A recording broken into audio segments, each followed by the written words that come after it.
Is it working? Is it working? Welcome to Bank of America. Welcome to Bank of America. Please say or enter your access ID. I don't know why I did that. By the way, these headphones from Mackie, spectacular. Hello friends, welcome to our sleepover known as Makeup and Movies, where I do my makeup and talk about a movie I really like. I'm actually skipping the makeup portion of Makeup and Movies today because my studio upstairs, which actually used to be a garage, I physically cannot get it warm in there, so we're down in Nick's studio today. And I gotta say, I feel a lot cooler down here. Like, I feel like I should put these on and sing a cover song. You keep me in your orbit, I know that I'm a hard one to please. So even though I'm skipping the makeup portion technically, I will list all of the products I used on my face in the description box down below. So I know I told you guys before that The Happening was the best worst movie I had ever seen. And up until that point, it truly was. But that was before you guys told me about the movie Rad. The 1986 action drama starring Aunt Becky,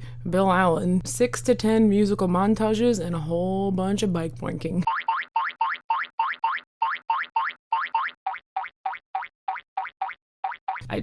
That's most of the movie, guys. People boinking their bikes. So I'm trying to keep these intros shorter and not babble, so let's get right into it and make fun of the movie Rad.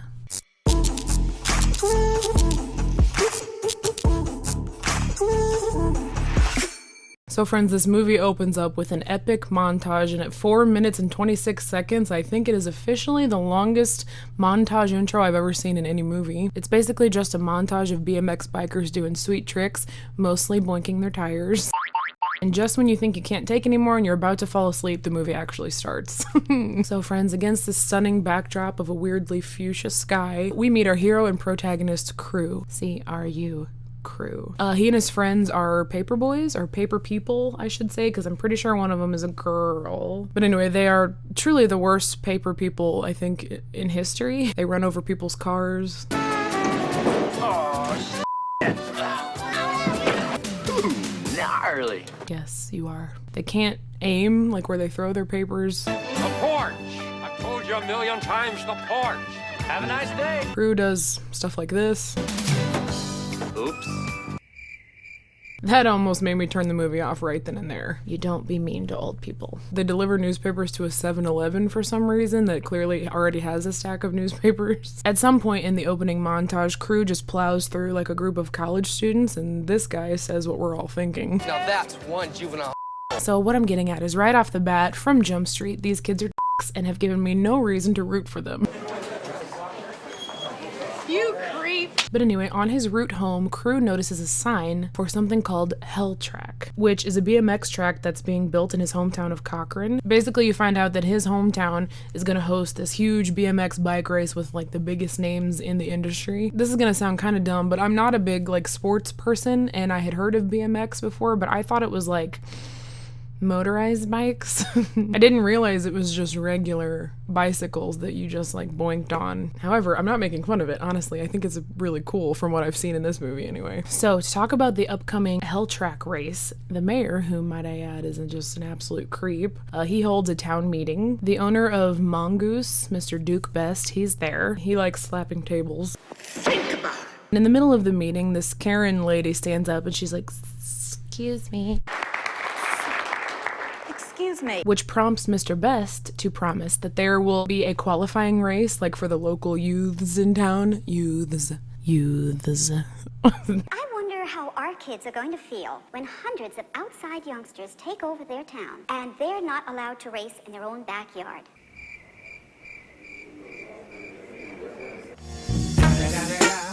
And anybody that qualifies for that race will have a chance to race in the actual big Hell Track race. And also, they will get $10,000. $10,000. You know, I was a little annoyed by that Karen character at first, but then I realized without Karen, we wouldn't have a movie. And without this movie, I don't really know what would happen to me in life. Are we still doing okay? Welcome to Bank of America. You know what I ought to do is I ought to just wear these for a while. Oh, by the way, guys, real quick, I forgot to do... What? I forgot to introduce this guy, Mr. Timmer. He's just like a local businessman, and he invested a lot of money into this race. That's the only way I can describe him. I'm only telling you this because it's relevant. He comes back. So, Crew and the crew are talking about this guy, Bart, in this magazine. He, I guess, is one of the like big names in BMX that's gonna be coming to Cochrane to do the Hell Track race. And you know, I was kind of interested in this conversation. I wanted to hear more about Bart, but then all of a sudden this cop shows up who wants to play. Sergeant Smith, and he wants to play. Then we'll play. You can tell by this scene that this is like a regular thing that happens, but I didn't understand it. I have my laptop right here. I actually need to watch this scene again. Try and understand like what the object of this game is.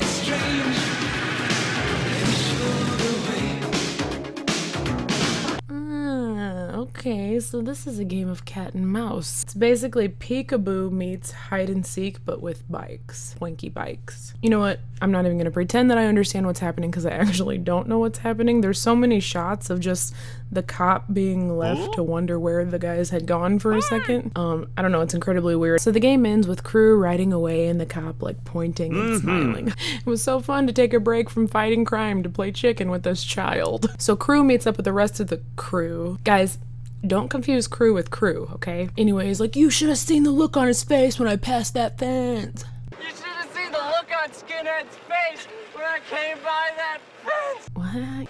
You mean his smile of approval? So then his friends suggest what sounds like a very wholesome activity. Hey, dude, we're going ass sliding. You want to come? No. What? I can't say I've ever heard of that. You know what? I think I'm actually gonna look up what that is. Hey Siri. What is... Never mind, I'm not gonna Google it. So then we meet Wesley, who's a real charmer. Waiting for your brother, Wesley? No, you blimp. Wesley is Crew's little sissy. She enjoys meditating. I'm meditating. And she has clearly inherited her brother's charm. Check out of town, Jack. I mean, can you blame her though? Because the child version of Napoleon Dynamite just walked over just to tell her that Bart Taylor was better than her brother. He's nothing next to Bart Taylor. I like this part because you can tell the little kids in the background are excited for the upcoming event. They're making encouraging signs to cheer the bikers on, such as Mongoose Rules and Bart #1. I guess that school doesn't teach grammar. Wait, what is it that the kids in the background just said? Hey, that's my ass. I'm sitting on it. So on the way home, Wesley gets even more charming. Bullshit. It's a little jarring. It's a little jarring to hear a child say that. Her brother threatens her with a shower. Hey, Wes, how about a shower? Which apparently his definition of a shower is this guy's huge elephant and a cowboy hat on his front lawn. I don't know, guys. It gets weirder. Anyway, back at home, he stuffs his sister into a trash can that's in the living room for some reason, because he wants to talk to his mom alone. He tells his mom that he wants to try and qualify for Hell Track. You know, he wants to do the race. But she says no because it falls in the same day that he has to take his SATs. And man, the mom is just so incredibly serious. I'm pretty sure she doesn't crack a smile throughout the whole movie. This is the same lady who plays Adrian in the Rocky movies, and she just maintains the same stoic expression throughout this whole movie, just like she does in those movies. Anyway, Lil Wesley, she just disagrees with this whole thing. Oh, sh**. Relax, child, okay? How is this rated PG? Anyway, I couldn't believe that the mom said no. I mean, her son is uber talented. Just look at this next scene of him trying to master this move. Oh, no! Oh no! Good God, he landed hard. Thank God those mattresses were there. This scene was just a little weird to me. It felt a little out of place, not because of what they're doing, but because of the background music. I feel like this is the exact music I've seen as like the opening to a sitcom. I expected at any second to hear, "Thank you for being a friend." So all of a sudden, we cut to a parade, and it is the best parade I've ever seen. There's a grandpa. So anyway, I'm watching this parade, I'm enjoying myself, and oh my God, I see Aunt Becky. This must have been one of her earlier projects. And also we finally meet the famous Bart Taylor, who thinks this hick town is a joke. Hell Track in this hick town. They gotta be kidding. This is a joke. You know what, Bart? I don't see how you could not like this town. Just look at the streets you're on. Who could turn up their noses at the likes of Little Miss Shop and Mr. Soft Drink? You're missing out, Bart. Also, another thing I often think when watching 80s movies like this is how much I love the hairstyles.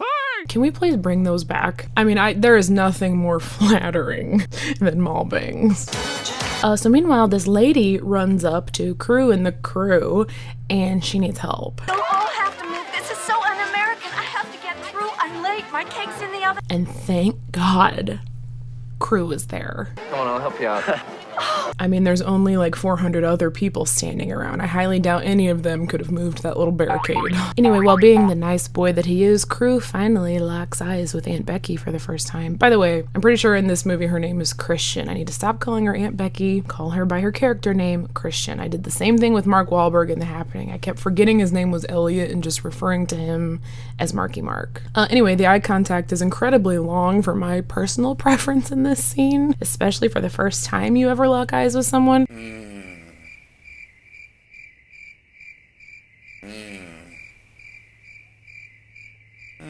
But that's just me. So later on, Crew's outside of school trying to impress this girl Katie with some bike boinks. This one you love.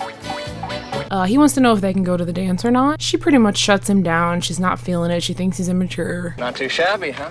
Immature is more like it. And I don't know, personally, if I were Katie, I would have said yes. I would have had, you know, some stipulations. Hey, wait! Not too shabby, huh? Honestly, I'm over the boinking thing, Give me a break. Are we going to the dance tonight or what? I guess. Well, great, Rad. I'll pick you up at 8, huh? Fine, but I don't want to boink the whole way there like last time. Why not? Because last time it took 4 hours. Plus I broke my coccyx, remember? Yeah. How dare you laugh at my coccyx? And on that note, let's take a break. We'll be back after these messages. So friends, we finally have arrived at my personal favorite scene of this entire movie, the dance. It's a little confusing, okay, because they lead you to believe that this is like a high school dance, but all of the famous BMX riders who are in town for Hell Track, they're at the dance also. Bart's there. He's having a good time. And you can really tell he's famous because as soon as Bart steps out onto the dance floor, suddenly there's like a announcer. Bart Taylor and his troops are gonna shake it up. I've never heard of an announcer being at a dance, but what do I know? But anyway, it doesn't matter. All that matters is that this dance scene at this dance is the best dance scene I have ever seen in any movie. So Nick bleached his hair. Just side note. What was I saying? Yeah.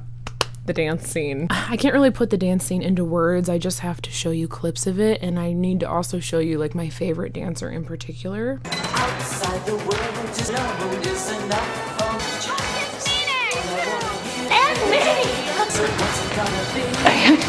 Let me try. Oh my gosh, it looks like the two best and most beautiful dancers are about to have like a dance off. I gotta move to the beat. Oh yeah? How about that?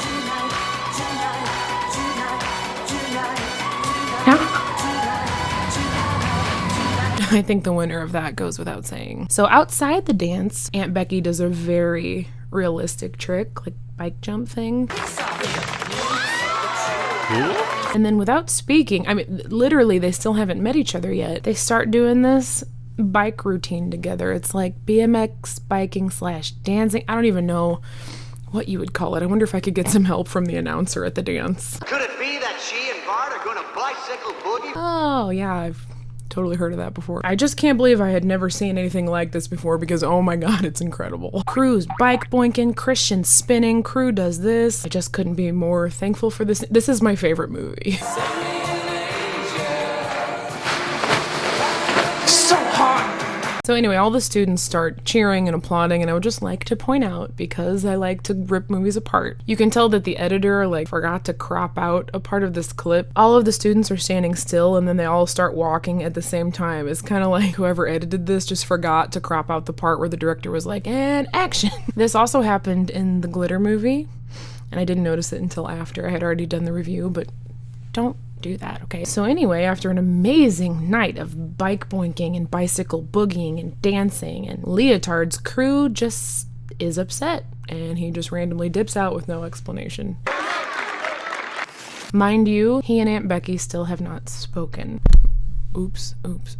So later on, Crew is again trying to master this one sweet move, and Christian shows up to help him. You know, you're letting your body turn your head. So to repay her for being so generous with her time, he takes her on a very typical date of sliding down a gutter fully clothed in the middle of winter. Ah, I see. That must be what they were referring to earlier. Hey, dude, we're going ass terrified. Anyway, it's totally fine that they get soaking wet in the middle of winter because suddenly 2 seconds later they're perfectly dry and now they're together.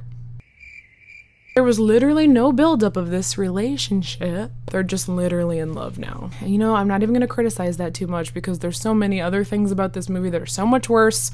We can gloss over that. So Crew decides that against the wishes of his very stoic mother, he's going to go ahead and try out to qualify for the Hell Track race. However, he's a minor, supposedly, even though he looks like a 40-year-old man to me in this movie. I'm not good at judging people's ages. Anyway, he's a minor, so he has to forge like the consent form. But he can't do it, so his little foul-mouthed sister, she forges it for him. Give me the pen. While brushing her teeth without toothpaste. I know this was back in the 80s, okay, but just for future reference, can we stop having girls brush their teeth in movies without toothpaste? So we finally get to the race. Now, Nick and I watched this together and we both noticed this, however, they never bring it up in the movie, that Crew basically qualifies and wins this race by straight up cheating. Like, I don't know a lot about BMX bike racing, okay? But I do know that in a race, whether it be a foot race or a bike race, you can't just take shortcuts. That's cheating. Crew does it, he gets away with it, and he qualifies. So this whole climax of this movie is based on a lie.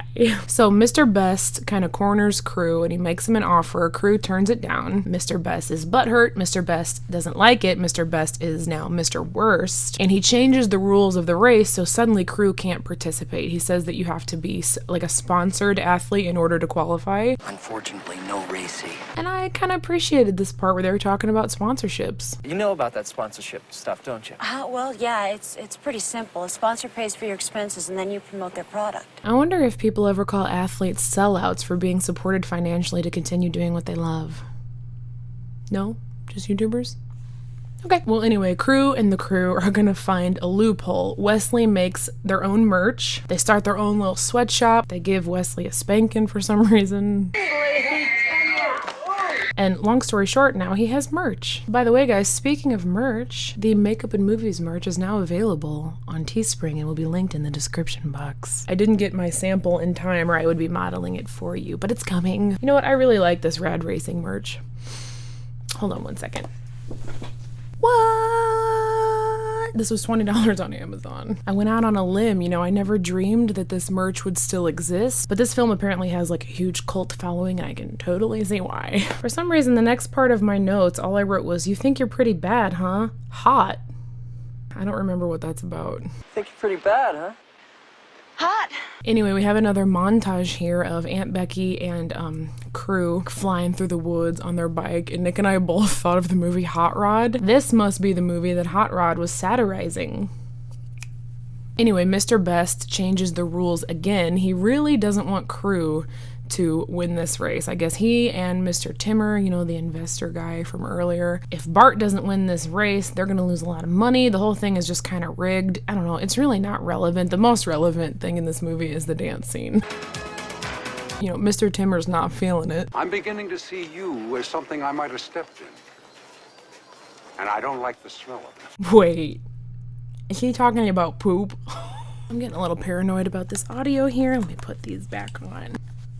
Yeah. Hello. Welcome to Bank. Okay. So Christian comes over to Crew's house and they have a little bit of a fight. I thought you were a man. So later he finds her at a gas station and he's like, "Hey, can we talk?" This is probably my second favorite scene in this movie. It is so romantic. Oh my God.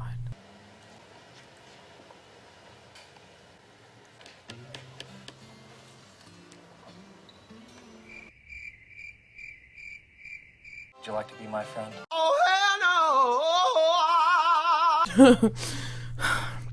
Why hasn't a man ever done that for me? All I've ever wanted was a man to point to a panda poster, signifying that that was how he felt about me. I'm sorry. It was weird. I don't know. They make up. We finally get to the actual Hell Track race. Mr. Timmer is just full on like an enemy of Mr. Best at this point. He flips him off, says some other pretty vulgar things. So anyway, the race is starting. The announcer is kind of going through everybody's name that's in the race. And I really liked all the names, but I especially liked Beetle Rosecrans. Beetle Rosecrans from Honolulu. I want him to win. I also really like the people in the audience. Everything about this is just glorious. Keep an eye on that boy in red. He's a local. He's a fine young man. Whoa, whoa, whoa. Easy there, Mrs. Robinson. He may look like a 44-year-old man, but he's a minor. Anyway, the race starts. This guy's super stressed out. Spoiler alert, Crew wins because Bart lets him. Here is Taylor stopping. He wants Crew Jones one-on-one. Literally, that is what happens. I don't know what to say. I hope it feels good to win, Crew, because you won the first race by cheating and the second race was won by somebody better than you letting you win. So I hope it feels good. Honestly, you can't even be mad at me right now for talking trash about Crew because he has still given us zero reason to root for him in this movie. Anyway, Mr. Best is really upset. He lets Bart have it. He calls him a gnome. You know. Ouch. That's almost as bad as burnt toast. And then Crew and Bart become friends or something. They see eye to eye now, and then the movie just ends with more bike boinking. But this time there's also a mullet, so they at least switched it up a little bit. And friends, that is it for this movie.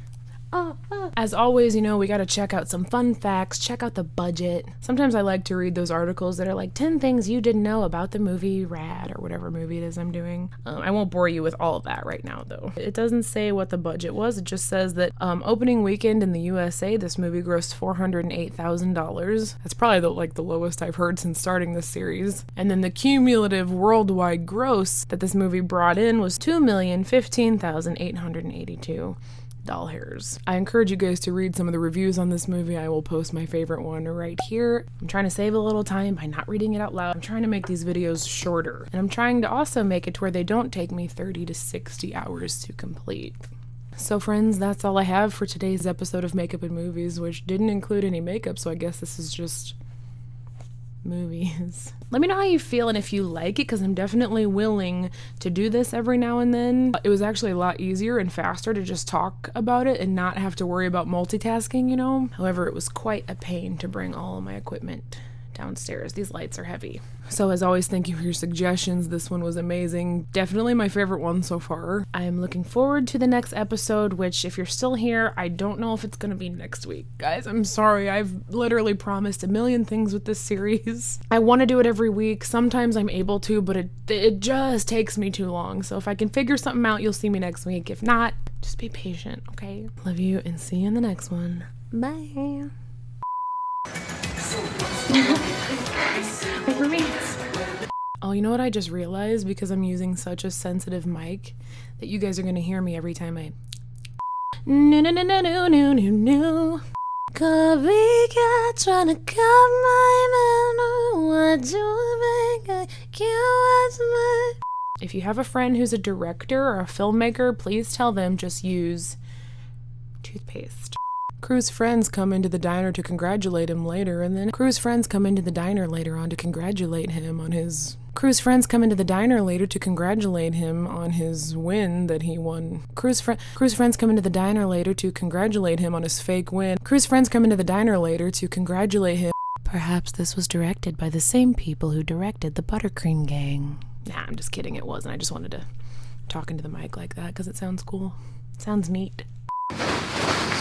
So hot. I can't do it. So forget